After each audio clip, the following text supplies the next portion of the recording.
But in time, Craig, you start hearing yourself. And this is the key thing of leadership. You have to learn how to listen to yourself. Today, I'm very excited to introduce a great friend of mine, one of my favorite spiritual leaders and a person that you're going to love to learn from. Louie Giglio is the founder of the Passion Movement, and this is honestly a movement. It includes Passion Conferences, which are the biggest conferences to college-age students on planet Earth. He is the founder and the pastor of the Passion City Church, Passion Publishing, Six Step Records, and the founder of the Passion Institute.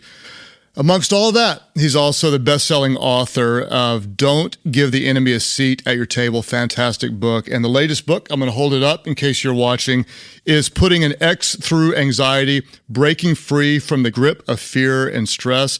It is an honor to have you with us. Louie, welcome aboard, man. So excited to be here. Yeah, really, it's a little bit surreal because I'm a partaker and an enjoyer of the podcast. It's just great to be on with you today. Well, that's an honor because I've enjoyed following you and learning from you for years and years, and then to admire you from a distance, but to love you even up close is very meaningful to me. That's awesome. I feel the same way. Yeah, I'm excited to dive into your leadership journey, and a question I like to ask almost all of our guests is, where did it start? I'm curious. There had to be a time somewhere as a young adult that you recognize, oh my gosh, I can actually make a difference in the lives of others. When did you first discover that you were a leader? I think for me, it was probably my senior year of high school. And I wasn't looking to be a leader necessarily. I was more of a troublemaker my senior year of high school. But I was running for president of my senior class, and we had to give a speech. We had to do a thing. We had to stand up in front of the entire group of seniors and say, here's why you should elect me or choose me to lead you. And I remember the horn honking really loud outside my bedroom window. We lived in an apartment, so when you came to our house, you literally parked like 6 feet away from my bedroom window.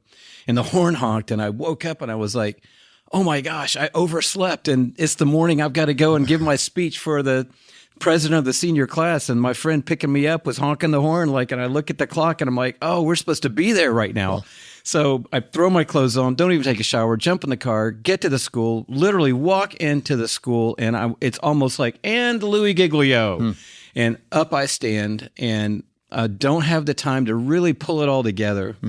But I open my mouth, and in a few moments, I start watching myself communicating a vision for where we're going as the class of 1976, the bicentennial year, and what we're going to do as seniors to lead Campbell High School. And I got elected, but I also had a little bit of a revelation that day. It's like, oh my goodness, I can sort of speak things forward. Right. And pull people into that. And I didn't really know what that meant because I was on the track to be a professional tennis player at that moment in time. That's a whole nother story. That wasn't going to happen, but that was my vision. But as God turned the ship and put me in his story as a communicator, it all made sense. And I knew from that moment, there's something in my wiring that has to do with communication, it has to do with vision, and it has to do with leadership. Yeah. So what's interesting is that was your senior year. So you were probably 17 or 18 years old. And that had been in your wiring the whole time, but you didn't know it was there. Yeah, and I think that's the beauty of the way we're all wired. Yes. We all are wired for a certain thing. It's just a kairos moment where we're at the right place, the right time, and we can see it, Craig. That's the key. We have to have that revelation moment where we see ourselves doing what we were made to do. Yeah. So that makes me emotional because I think about all the people listening right now that may have more in them than they realize and that they haven't seen it yet. And a lot of people, when I ask them that question here, they'll give a story about your age, high school, sometimes junior high. But what's interesting is I didn't start teaching leadership until I was 40 years old. And I didn't see myself as wanting to do it. So I'm only saying that because I can imagine there's a 23-year-old or a 32-year-old or a 40 or 60-year-old that there's more in them than they've yet realized. How do you help people as a leader? How do you help them discover what's in them that they haven't seen yet? I think the key is being in the right proximity to the right people. The wrong people can totally cause you to miss what God has wired you to do. The right people can help you see it, but not just see it, but see it at the right pace. Right. And when I did get put in God's story and I started communicating to people kind of like, this is what I'm going to do for a living. I'm not going to be a tennis player. I'm going to stand up in front of people and communicate. People would say to me, Craig, right away, positive things. And you want that. But the sad thing is, and they say that this to a lot of young communicators, so please don't anybody get too crazy too soon in the podcast, but I think you're going to be the next, and then they'd fill in the blank. Right. And I would walk out and get my car and go, there's no way that's going to happen. And if I listened to that, I would have missed me being the first me by trying to fulfill somebody else's speaking over me that I was going to be the next somebody else. Because it's turned out I'm not the next somebody else, the person that they kept saying, or the persons they kept saying. I definitely am not either of those persons.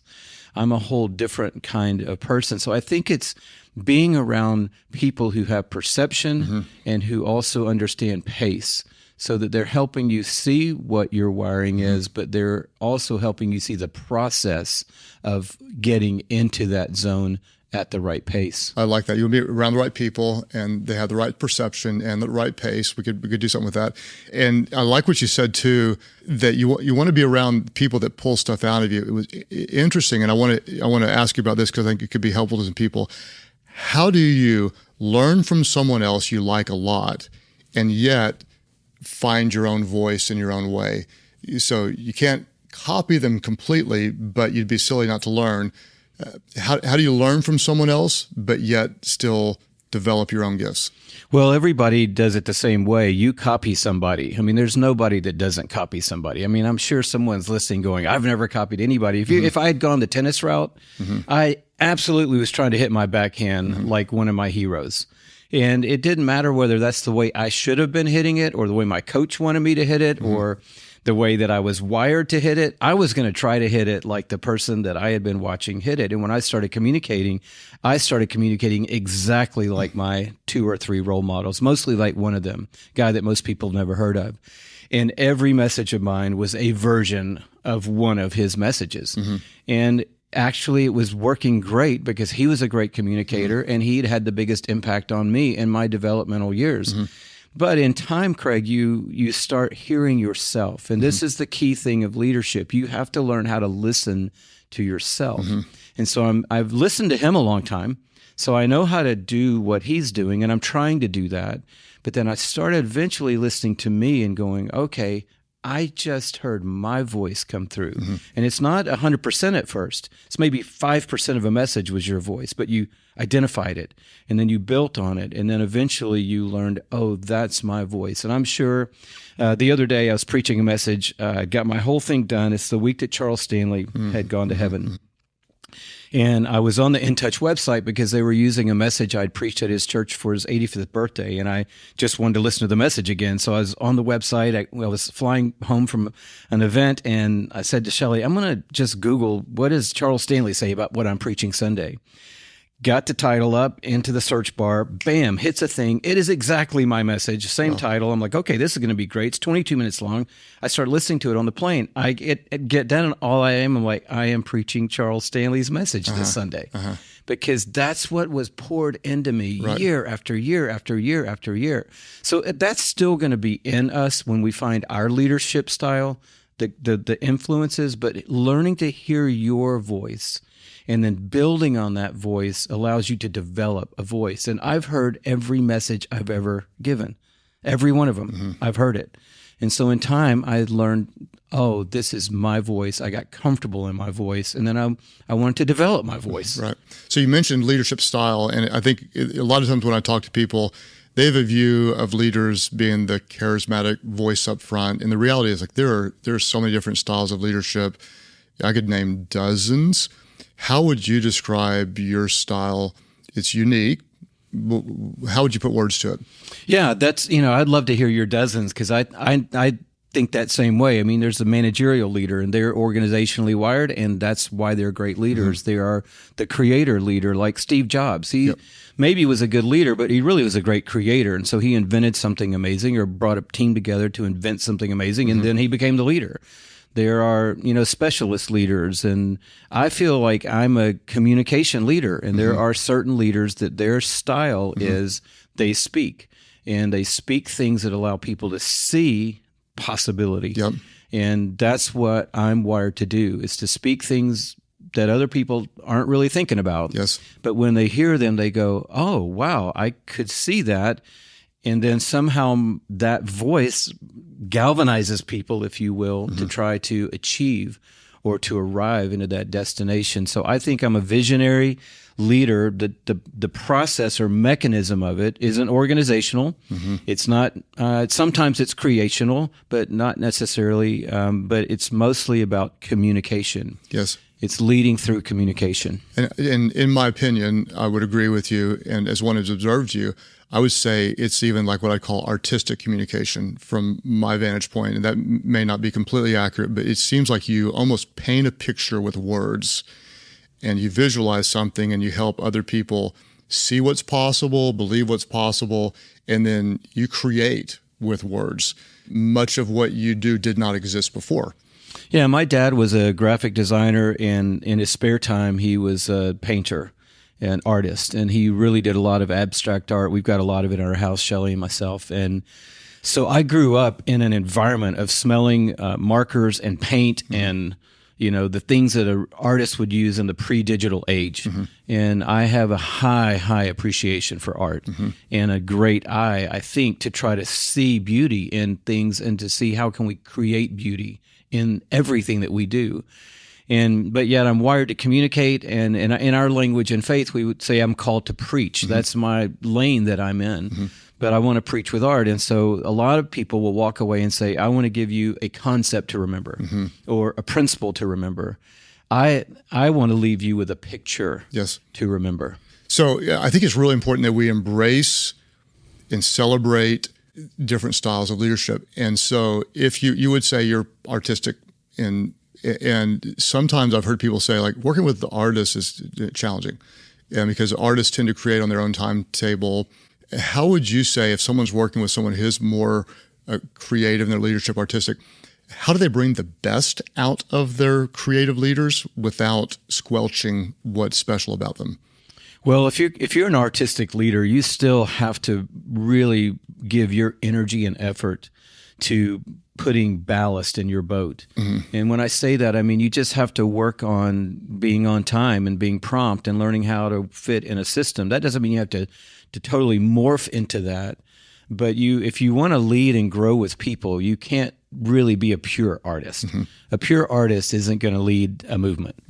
They're going to create the inspiration for that movement, but they're not going to have 75 people that work for them and be knocking out meetings and taking ground in different areas. So if you're an artistic leader, you have to allow God to shape you and allow the people around you to help you offset the deficits of being an artist, which are timetable flexibility, I'd like to call it, and inspirational direction. So I'm going to go this way when I get inspired to go this way. And I know we need to do it by 2:00, but I'm not inspired to go that way yet. And so I think if I'm leading people who are artistic, I just want to appreciate, celebrate what they have by and then gently just build around that, Craig, some of the structure that they're going to need to exponentially increase their ability to create. And creating is amazing, but Michelangelo only created about 40 things in his lifetime, but one of them is a Pietà, one of them is a Sistine ceiling, one of them is the David, so he's good. But most people, you want to make more than 40 things in your lifetime. So you have to put structure around to help you exponentially tap into the potential of creation. That's good. That's really helpful. And I've got about 1 million questions on this next subject, and I'm glad we're having dinner together after, because I'm going to ask you more, but I'll ask you a few around this. This is fascinating to me. You're about my age, maybe a little bit older, and yet you're one of the greatest leaders to the emerging generation of anybody that I've known, which is, there's a lot that I want to ask you about that in itself. In 2022, at the Passion Conference at the Mercedes-Benz Stadium, you had 55,000, 60,000 college-age students there, which is probably the largest gathering of college students in any single place. Amy and I have been to 3 of the last 4 of them and sat in the crowd just because I want to be around whoever is reaching that generation. That's fascinating. I want to ask you a few questions about it. First of all, like, how does someone older earn credibility with someone younger?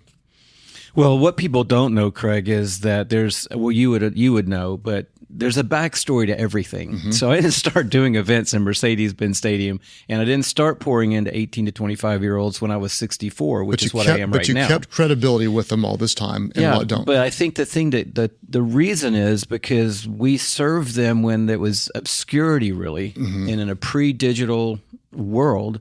My wife and I woke up every day and served college students. And we did that in a college context at a school in Texas. And then we've done that through Passion for over 25 years now. And the thing that I've learned the how question has always been hard for me, because I think that embedded in the answer to that question is a landmine that will cause me to lose the very thing that you're asking me about. And so if I were to answer your question and an 18 to 25-year-old person were hearing it today, I might lose with them some of the footing that I am so grateful to have with them by putting a how answer to the question of being relevant to them. One thing I learned a long time ago, or not that long ago, but 20, 30 years ago, when you're coming up leading young people, and that's been my focus most of my life, you want to be so relevant on the front end of the curve.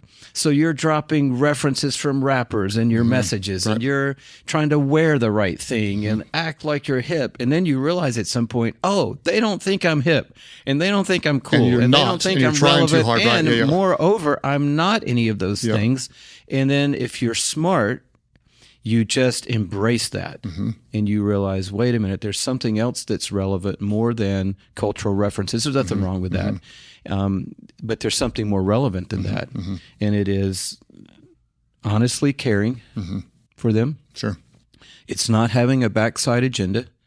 It's not trying to describe or define them. It's trying to understand them and serve them. So it's caring for them and learning at the end of the day that the thing that's relevant is communicating value to them. You're valuable, but here's what's true. And the truth is the main thing that I can give you. And, Jesus is a great leader. He was a great and is a great leader. And what it says about him is he was the same or is the same yesterday, today, and forever. And so my relevance isn't me. My relevance ultimately is him. And he stays relevant to every generation. And so if the story is about him, the story stays relevant in every generation. I want to try to summarize that because there's so much wisdom in there. And I can imagine some people right now, most people aren't going to go try to fill Mercedes stadiums, but they do want to have an impact. They want to influence. We all have to care about the emerging generation of leaders, no matter what we're leading, especially those of faith. We'd be insane not to. And so I wanted to try to just, even for my own benefit, is summarize what you said. I like the first of all, is that you're really not going to give a how, because the moment you do, your how may not be as accurate as you think, and you're going to lose credibility. But what you do know is that you genuinely care and you deeply believe in them, and you're not starting from a point of criticism, but a point of investing in them. And then you've proven it by doing it when no one's watching and when there's only a handful of people. And you don't fill stadiums in a year. You do it over time, building something special. And that really shows in what you've done. And I think that's kind of why you've transcended time, and you've done it for decades. And I'm kind of saying this out loud because I want leaders to hear this and say, you can still be relevant in what you're leading 30 years from now. You can still make a difference, and please care about the emerging generation. When we start from a point of criticism rather than a point of empowerment, we all lose. We don't get better. And I think that the average leader that's in my demographic might have a tendency to feel intimidated by youth, or intimidated by the new. I don't understand this. I don't know about this. I'm not really adept at this and that and the other. So I feel more comfortable with my demographic, and we'll let Passion reach these guys. but everyone can instantly be relevant to Gen Z overnight. Simply by just looking them in the eye and saying, I care about you, tell me about you. And the reason why a lot of the how part, Craig, is dangerous is the people that are defining all these generations are, who's defining them? Well, the marketplace maker is defining them because they want to understand them, because they want to sell their product to them. And so if you don't have a product to sell, you're ahead of the game already. That's so good. And if you're not intimidated by what answer you might get, you're ahead of the game already. And so ask questions, learn from people, try to understand who they are, and let them know that you're there to help them, serve them. How can I serve you? Not how can you serve me? How can you mold to me? But how can I serve you? Is there any way I can help you? Is there anything I can do for you? This is always the leading way of leadership in everything we do. Ultimately, it's why every product is successful, why every organization is successful, because they started with, how can I help you? So I hope our community is hearing this, that from the best leaders we hear over and over again, it starts with you. How do we add value to your life? And a lot of leaders tend to think, I want to recruit you to help me fulfill my vision, rather than saying, I want to invest in you and together we're going to do something special. And so that it just shows in your leadership. You mentioned Gen Z. I am seeing a lot in this generation that is exciting to me. What are some of the qualities that you see that are giving you the most hope? Well, on the structure side, these guys are industrious. They are. And the ones I'm talking to, they want to own things. They want to buy things. They want to own a house. And there was a generation that's come along, and they're buying houses faster than their older brothers and sisters. A lot faster than their older brothers and sisters, living in a tiny house in New Zealand because they cashed out of everything they had, and they're on a 2-year quest to just travel the world. While their younger brother said, that's great, love you, send me pics, but I want to buy a house. I don't want to pay rent on a condo. They're scrappier, yeah. And so that's a whole different mindset. And I think we saw that happen in the 90s in America. And there was just like a financial turnaround. And that's good news because, this transfer of wealth that's happening right now, the biggest in the history of humanity, that the wealth that's going from the boomers to the Zoomers is it's trillions and trillions and trillions of dollars that's going to 23 and 4 and 5 and 6-year-olds right now. And so I think, that's good news that they have a very industrious mindset. But I also think that they are, they're eager to take advantage of the moment and to make a mark. And I think it's positive, and I'm excited to see how they're going to play that out. I am too. There's a lot of positive signs. And when I look at all that you're doing, it is pretty amazing. You're involved in so many different things. You running a church is a full-time job, having a conference ministry, full-time job, producing music, all the creativity, the record labels, the mentoring and such. This morning, you helped lead a staff event. You also helped lead a men event. You hopped on a commercial flight. You're here entire time to do this and have dinner. That's a lot. How do you structure, manage your time? What can we learn from you to be more productive? Well, there are 2 tracks. There's the track that says you need to pick 2 things and do those 2 things, or 1 thing and do that 1 thing super well. And I'd say I would applaud that, but it hasn't really worked well for me. I'm an entrepreneur and I'm an A to B guy. Fortunately, I married an A to Z girl, and she's extremely talented. So and when I say that, I'm not just saying, oh, my wife's wonderful. She's got a business degree. She's run businesses. Yeah. She runs a big part of our organization, and she is an A to Z person. In other words, if I say, hey, I think we should go to Mars, she's like, okay, you sure about that? All right. Is everybody else sure? Everybody want to go to Mars? Not just Louie. We all want to go to Mars? Great. Then let's go to Mars.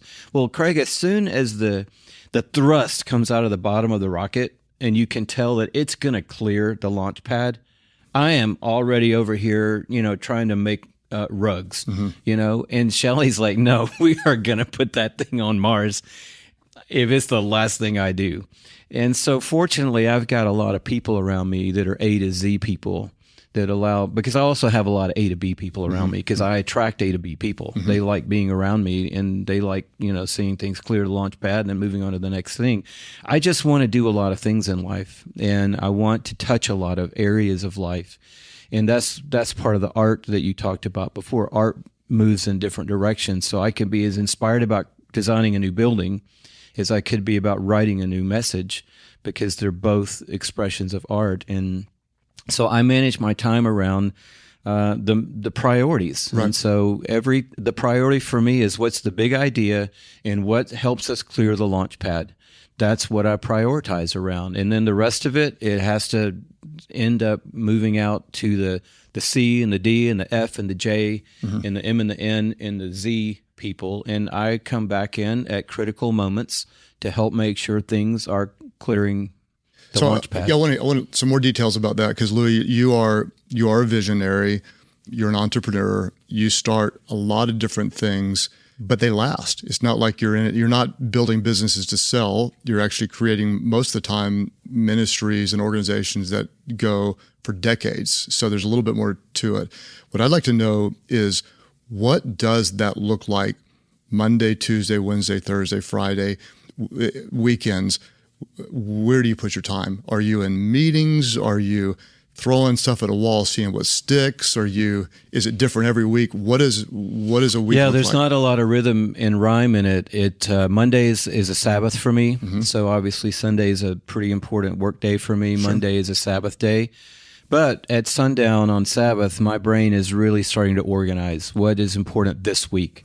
And that's what all leaders are doing. They're trying to whittle things down to a 4-item list.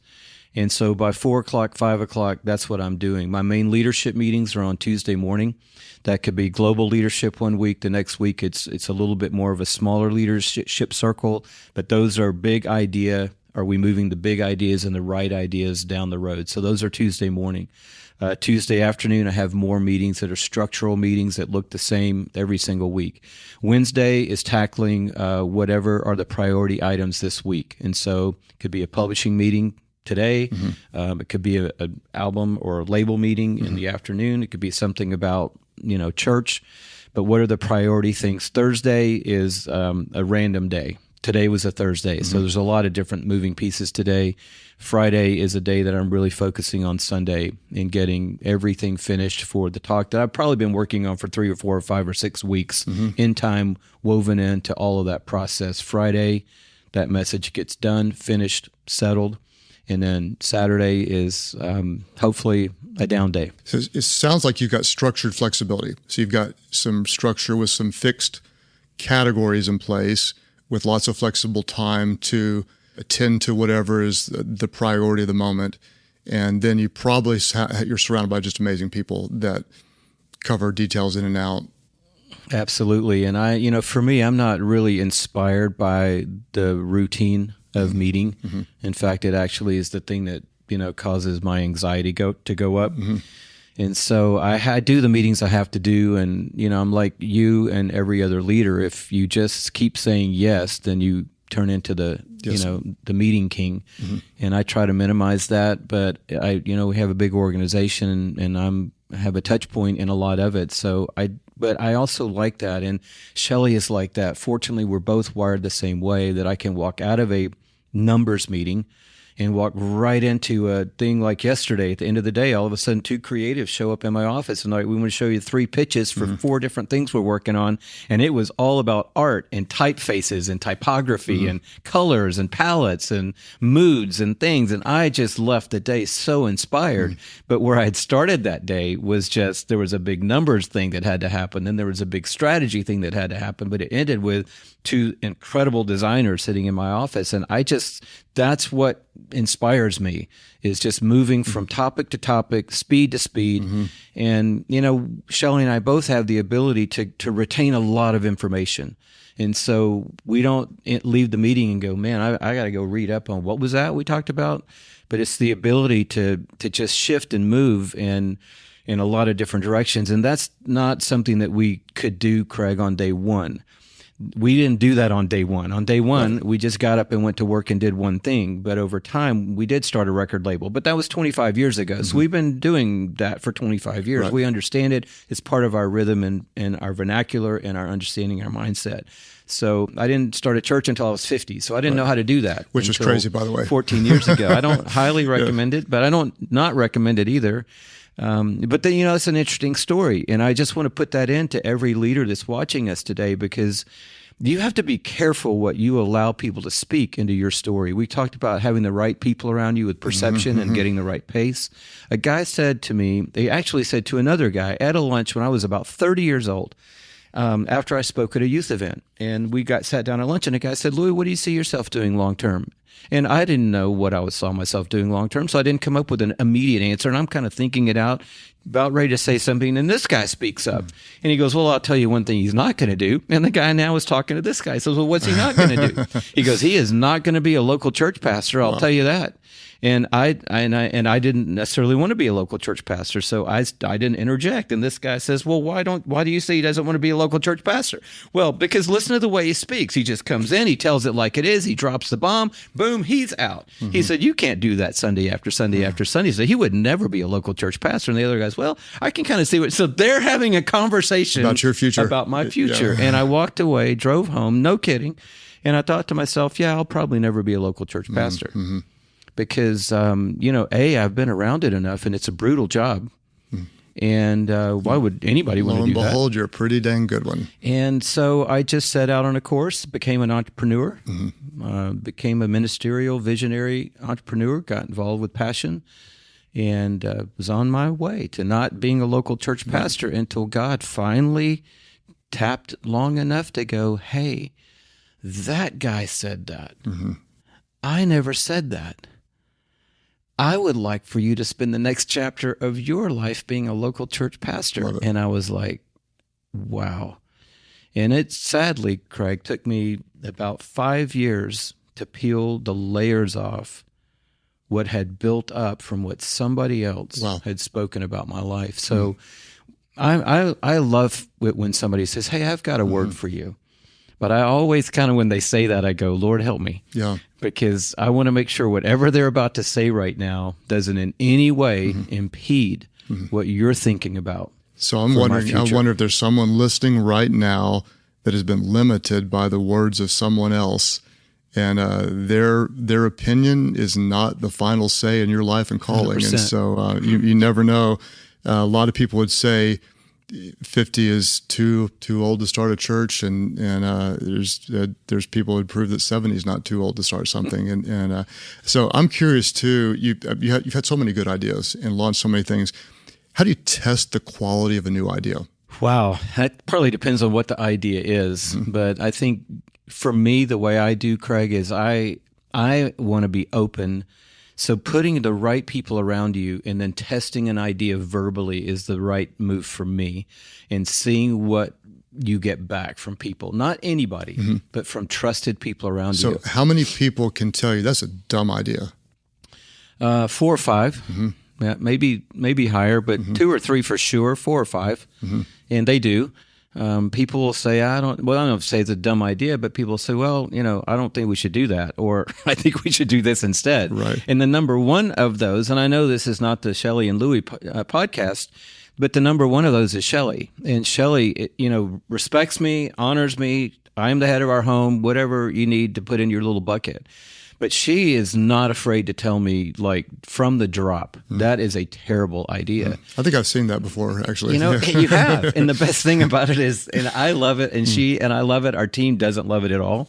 But we work together. And so when we work together, she doesn't say, oh, Pastor Louie said we're going to Mars. We're going to Mars because Pastor Louie said we're going to Mars. She'll go, we're not going to Mars.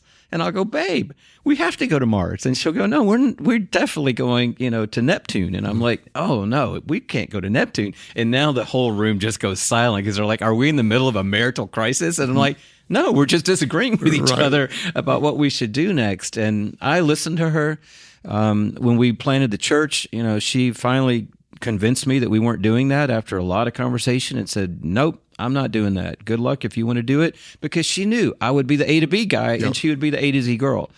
But eventually the Lord kind of got us on the same page. But I listened to her, and I listened to my key guys on my team. And if they say that's dumb, and guys on my board, some of them have been with me for a long, long time. And when they say that's not a good idea, I go, talk to me more about that. Yeah. It's incredibly important for all of us to have people in our lives that can say no. And if we don't have that, we're very, very vulnerable. And I think it's one of the things that helps you stay focused is people that have the credibility and the permission to tell you, Louie, let's not do that. Here, let's look at it this way. I want to talk to you a little bit about communication, because this is a massive gift for you. And I think everyone listening right now would agree that communicating well is a very, very important part of leadership.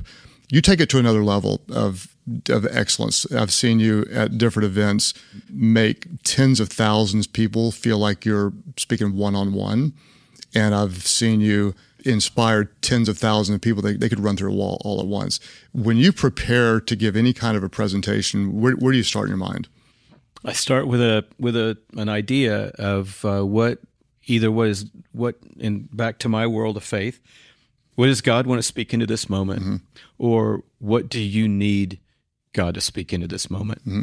And so I'm always trying to have an antenna up for that everywhere I go all the time, mm-hmm. and to walk out of a situation or into a situation and go, wow, God needs to speak into this moment. Mm-hmm. We've had a lot of death in our immediate church family mm-hmm. this last 3-4 months. Every week there's another family that's walking through a very hard season.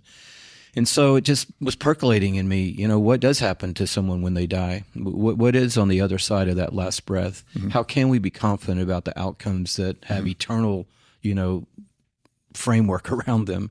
And so we just did 4 weeks at church on a title of what the matter of life and death was the title of the collection. From the feedback I'm getting right now, the best thing I've ever preached in my entire life. Mm. But I think it was because I was coming out of people's pain, their world, mm-hmm. what they're walking through, the questions that I know they have right now. Mm-hmm. Our family, Shelley's dad just went to heaven a few months ago, and I know what this is. Mm-hmm. And so I think that I start with a need and a desire to speak into a need to persuade people to a certain outcome mm-hmm. that I believe is the best outcome for them. And you just had your first preaching conference. What the title of it was? Speak. And I was honored to be a part of it. And you had a couple of days of some great communicators teaching. In your own communication development, is there something you've learned recently that's made you a better communicator? Recently, I think I would say it this way, the answer to that. I want to be a good communicator. And I feel like that's the best thing going for me, is that I want to be a good communicator. Mm-hmm. So I work hard at it because I want to be good at it. Mm-hmm. And I think so I'm not denying the fact that I have a gift. I'm not trying to, play that down and play the humble card, because that just is stupid. That looks like pride when you try to play the humble card. So I recognize that I have a gift, but I also want to be a great communicator. Like I'm going to be teaching for you very soon. Yes. I want to do such a good message, not for you because I already know you love me, and I want to do a good message, just like Craig Groeschel sends me a text with a photo of your laptop screen. You are working on your Speak Talk, and you are telling me in the text, this is one of the hardest talks I've ever worked on. This is my version, I don't remember, 7 or 8 or 10 or something. And then you get there, and then you go through your process, and all the energy and effort you put into this, and people are like, Craig Groeschel, he's a phenomenal communicator.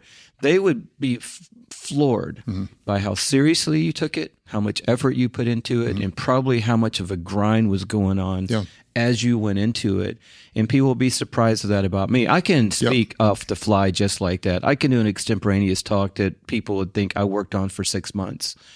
I can do that. But that's not my approach. My approach is I want to be a good communicator. Right. And so if somebody's watching this, I would just say the best thing you can do as a communicator is want to be a great communicator. As soon as you think you're a great communicator, you're already on the downslope of losing your edge as a communicator. That's powerful. And so I want to repeat that. We're going to want to be a good communicator. And then you said it, and it's so true. You're going to work at it. And what that means is everything, meaning doing your homework about the subject more than people would ever imagine, doing your homework about your audience, like understanding who they are, how their lives are different than yours, how they're similar, working on your presentation, all the way down to, everything, the environment, the room, there's details nonstop. And so we're going to want it, we're going to work at it. And I appreciate you doing that. I appreciate your investment in communicators. And if you do that again, I'll tell our audience to come because it's well, your super message helpful. there was amazing, and hopefully we'll have it available for people sometime soon. But just want to say something real fast, if I can, about that. Too much information probably, but I don't normally have like a body odor issue. That's just not one of my things. But when I get under intense pressure, bam, in 2 seconds, it's like, oh my word, I should have worn deodorant. I mean, it's just like, oh no. But not too long ago, I was at a wedding and I was asked to do a little part. After the whatever, you're going to come up and you're going to either say a blessing, I don't remember all the details, and maybe do a prayer. It was just a little few-minute thing. Somebody else is doing the wedding. Somebody else is marrying the people. Well, sure enough, we get there and bam, it happens.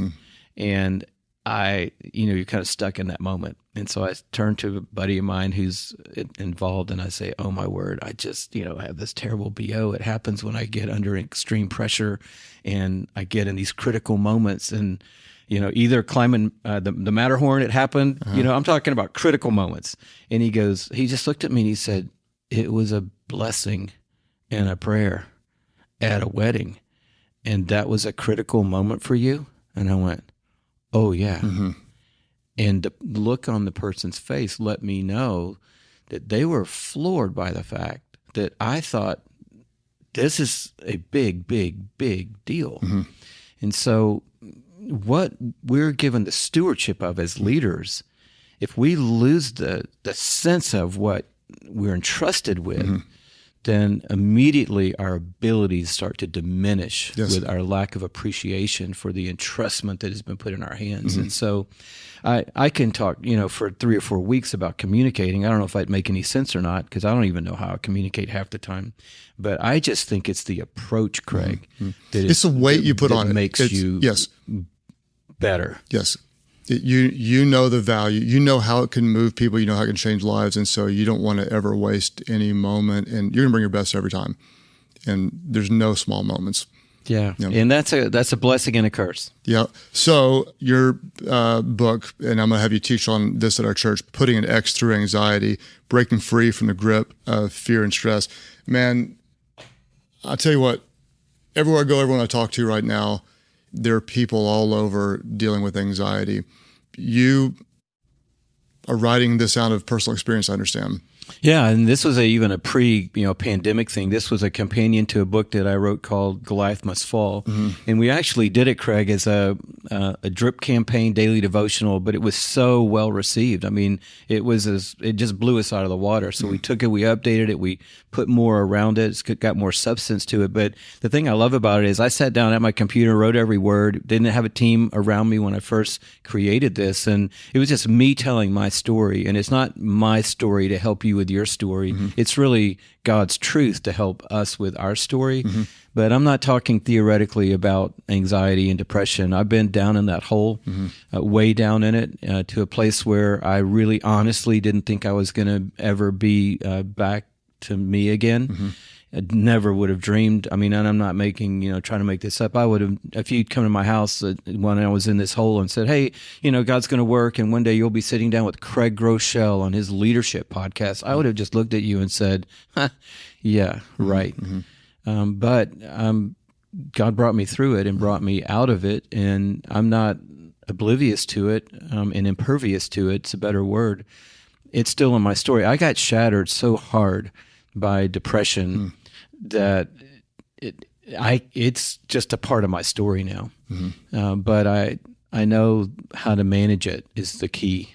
And God has given me the grace to know how to manage it. And when you fall in that hole, you don't know there was a hole. Right. Now you're in it and you didn't even know there was one. So you certainly don't know how to get out of it. Right. And then when you get out of it, you kind of want to close the door on it and go on about your life. But God asked me to keep that door open and do the one thing most guys don't want to do, which is talk about weakness. Right. And say, yeah, I still have the scars from that experience and I still deal with anxiety even now, but I know how to allow God to help me overcome it. So, I appreciate you being transparent.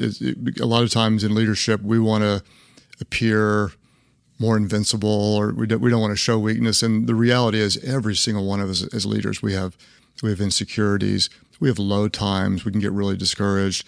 And I'm talking, Louie, more and more business leaders that are hurting, ministry leaders that don't even know if they want to stay in ministry. Can you tell us a little bit? Maybe we can learn, what was your journey out like? What'd you do differently to help you step out of the depression and overcome, or at least manage the anxiety? Well, for me, it was a multi-track thing. I was really shattered. So it wasn't, it was a long process where I had a doctor helping me. I had another doctor who really had more psychological background helping me. There was spiritual input going on. There was medication involved, and I know people have different views on that, but my brain was really messed up, and I needed help getting it reset, and it was going to take time. And it took about 6 months for me to get to the reset mark. And then that was the beginning of growing out of it. And there wasn't really, and I'm going to talk about this, and I know people want, give me 3 handles. Well, there are handles. I mean, if you go look up depression, anxiety, stress online, what are the top 5 things to do? They're the same 5 things on every website you go to. Go outside, breathe, change your diet, get exercise, talk to someone about the things that you're struggling with, get community around you, and get to a place where you can offload some of this stuff that you're stuffing down. Those are all, they all work, actually. You know, I used to laugh at people that talked about breathing exercises. And then I realized, oh, wow, I tried one of them and they actually work, because there is a physiological thing that happens, a neurological process that happens when you breathe. And for me, 2 things pushed me in the hole, I think, and it took me time to really peel this back. One of them was a need for other people's approval that was latent, but it wasn't fully understood because I hadn't planted a local church yet. And I don't recommend planting a local church if you have a high need for other people's approval. The second thing, Craig, was control. And that also was latent, but it wasn't problematic because we were doing events all over the world. And I didn't really manage a team of 100 people, and we weren't in it Monday to Sunday. We were here and then we were there, and I could control it all, kind of. You plan a local church, guess what? You're not controlling hardly anything, if anything. And then you realize in life, you're not controlling anything. So if you have a high need for approval and a high need for control, which I had both of, and when we planted the church, that was kind of a part of it. And those 2 things just pushed me in the hole. And so I had to come back and face them and admit them and learn from them. And at the end of the day, I had to reconnect with the shepherd. And I've come to the end of a lot of days, Craig, where I just say to him, I mean, not pray to heaven, but say to him, I'm going to put this in your hands tonight. You hold it, please, because I can't deal with it. I can't control it. I can't manage it. So I'm going to put it in your hands, and I need to go to sleep now because I'm not invincible. And when I wake up tomorrow, I'm going to trust that maybe you worked on it during the night, but at least you held it during the night. Well, the book is called Putting an X Through Anxiety, and I want to take a moment and I always try to envision you, the listener, in our leadership community and what you're going through right now. And I know that there's so many people that are hurting right now, and I want to kind of reiterate what Louie said, that this was a process, and it took you 6 months just to kind of hit the reset button. And that, I've even heard of some stories that takes longer than that. And so you didn't do it alone. You had a lot of help. You had a community of help. You had a lot of support around you. You had doctors. You had medical advice. You had practical advice. You had a spiritual community.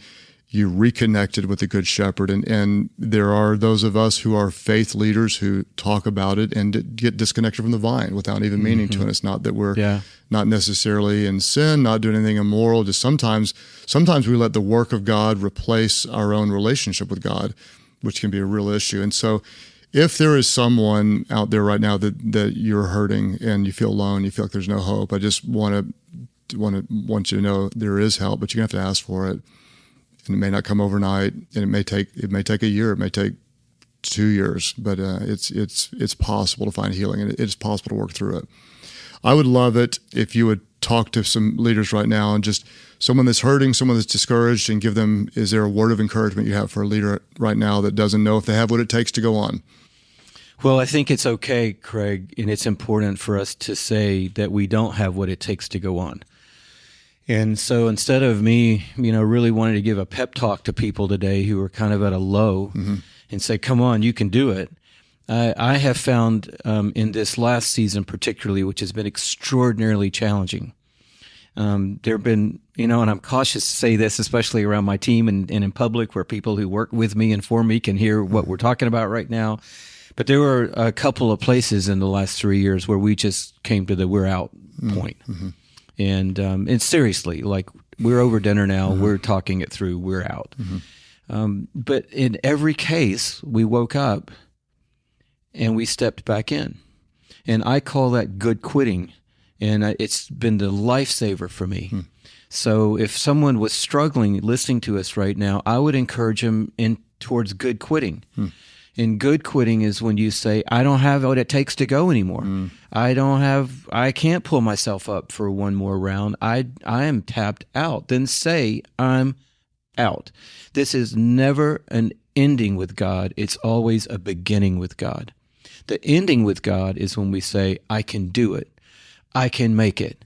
I can pull through. That's always the ending with God. The beginning with God is, I can't.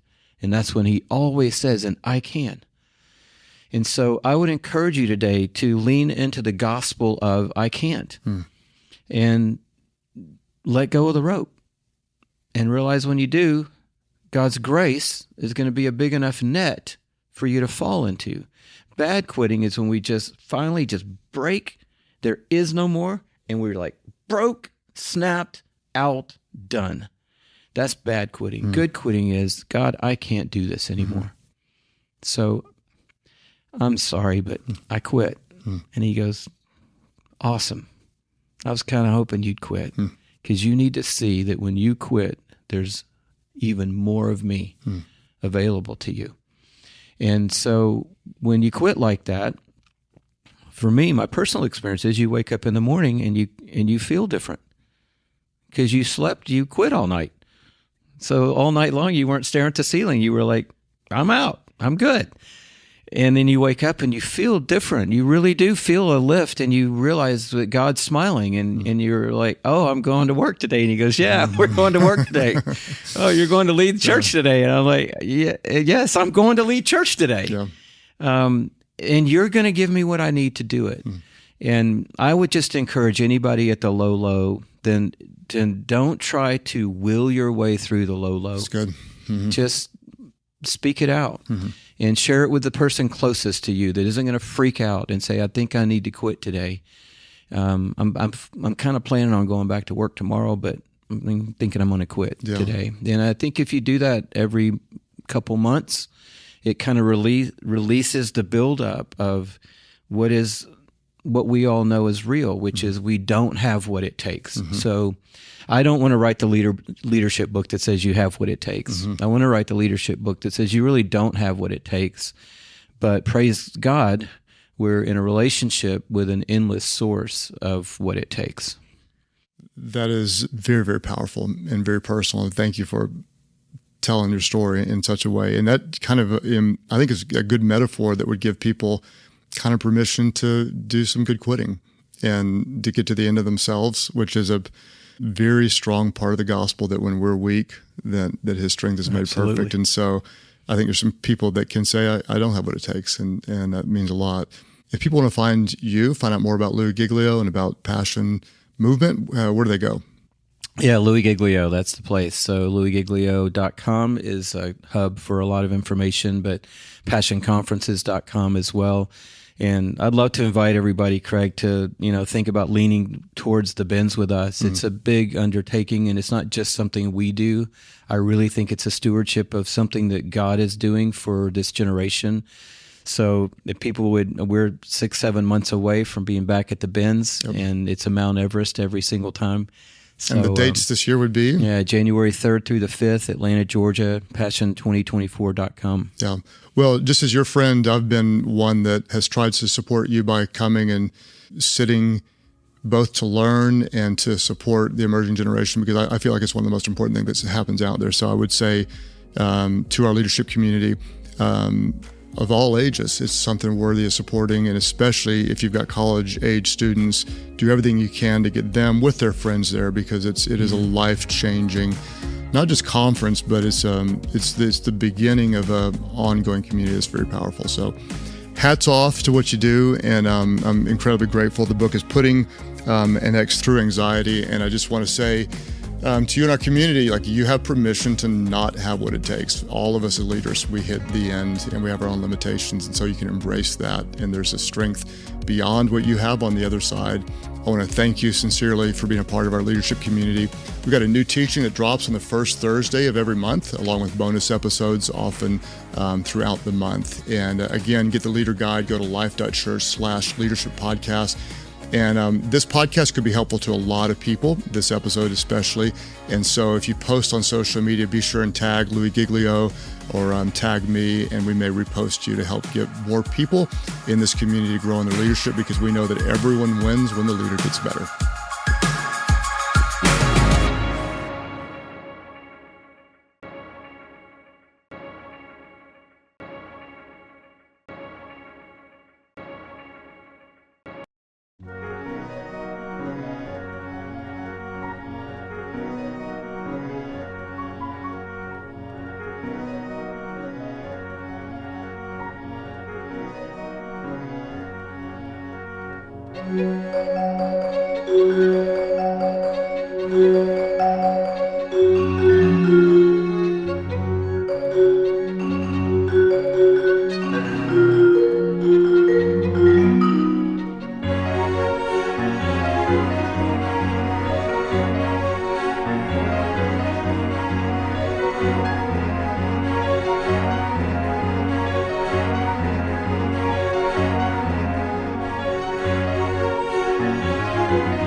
Thank you.